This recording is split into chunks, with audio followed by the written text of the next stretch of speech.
Hi, today I'm going to show you how to make one of my favorite smoothies, this almond chocolate protein smoothie. It's rich in magnesium, potassium, antioxidants, and it will help to boost your mood because of the cocoa powder in it. We're starting off with 1 banana. It can be frozen or fresh, 2 cups of oat milk or any plant-based milk, making sure that it has clean ingredients, 2 dates, 1 scoop of protein powder, 1 tablespoon of almond butter, 1 tablespoon of cocoa powder, a tiny sprinkle of sea salt to bring out the chocolate flavor,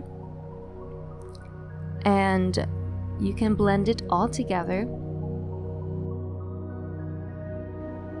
Dates are rich in antioxidants, potassium, iron, magnesium, B vitamins, and fiber.